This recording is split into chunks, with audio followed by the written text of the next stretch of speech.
How the hell did I record all that and completely neglect that this was a thing? Also, it's been like a day and a half and he's just still perched up there like that. Skateboarding Johnny, not so much. Hey everybody, welcome back to the channel. I'm trying to be a little bit on the quiet side. My fiance's sleeping in the other room and she works hard. She doesn't deserve to get woken up by me and my toy nonsense. However, Ghost Rider came in today and I don't really want to wait to open this thing up. So I'm going to pop this open and I'll meet you over in voiceover territory. Alright, here's a quick look at the package.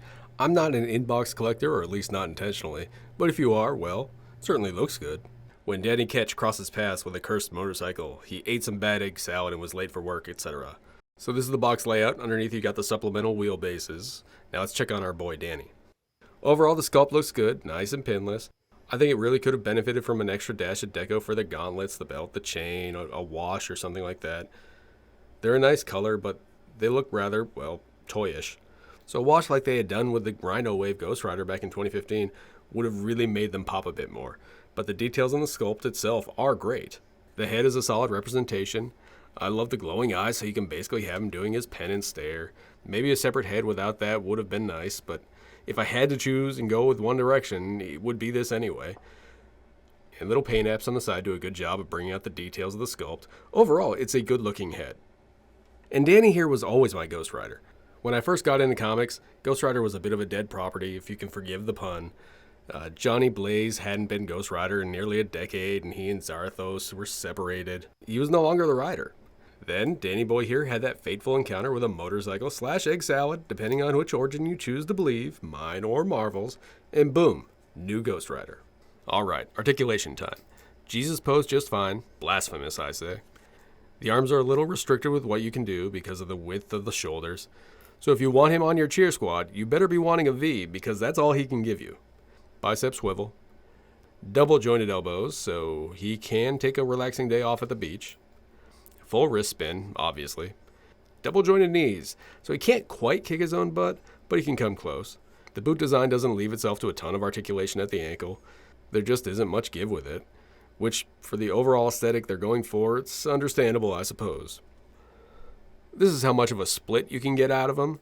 It's not 100%, but it is respectable. Thigh swivel, ankle swivel, ab crunch, but no diaphragm rocker. So he can bend at 90 degrees, but he can't quite touch his toes. And if you want him to pose as a chiropractor's worst nightmare, that option's there. Not much by way of head tilting. He really only kind of barely glances down. Can he exorcist spin? No. No, he cannot.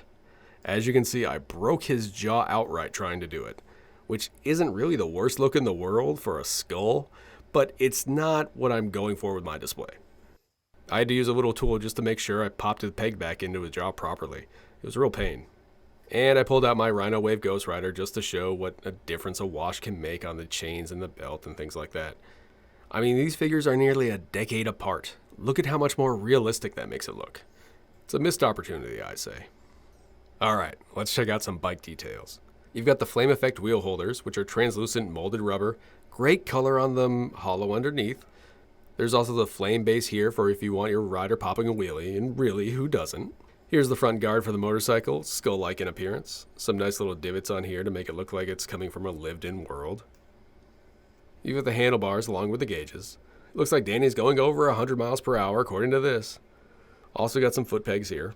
I also find it amusing that he's apparently only got a quarter of a tank. Here's his flaming chain whip so he can slap a sinner with excessive force, Hell's Angel style. No notes, really. The color is perfect and I love the transition into the translucent plastic. The bike body itself doesn't pass as a real-world bike. It's pretty fitting with the comic design. I guess I never realized how space-agey that design is when you look at it with the other parts stripped away like this. Semi-translucent flaming wheels on this. They spin very smoothly, by the way. Against the little details that make things like this a success. Wheelbases to stand up the cycle, smaller one in the front, bigger in the back. You really only need one, but I feel like both complete the look. Handlebars and gauge affix right on top with ease. With the front shielding has a notch in the back and you can just slide it down the slot, and it is adjustable. I wish they had given us some kind of alternative to notch in there if you wanted to go for a different look. You can't really do without it, the cycle winds up looking weird. but 100% this is how I would display it regardless. I always loved this bike. Really, I love all the supernatural stuff from this publishing era. All the Rise of the Midnight Sun stuff. I really can't wait for Lilith. She looks basic as hell, but I love that character, and I am shocked they're even making it. What do you think the chances of getting a Demo Gorge Blade figure is? Pretty much zero, right? I would have said the same thing about Lilith, though, so there's always hope. That and a trench-coated Blaze with a Hailfire shotgun are probably my two biggest wants from this vein of comicdom.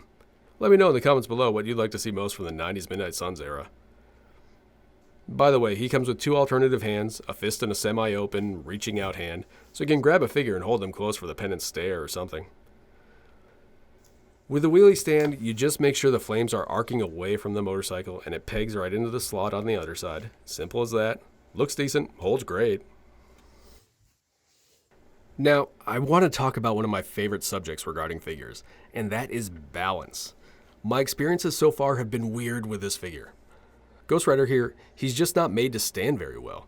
You can do it, but the stiffness of the ankles because of the boot design, there's not much give, so he kind of falls over a lot. But as soon as you try something off-kilter with him, it succeeds.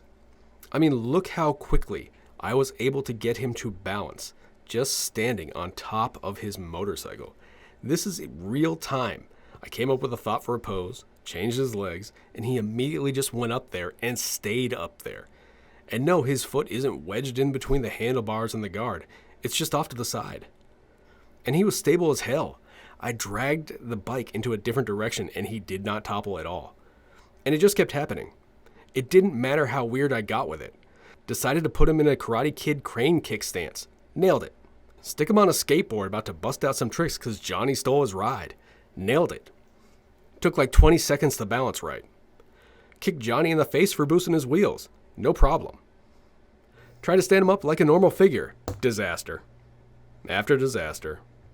After disaster. It's not super challenging. It's not like he's impossible to balance or anything.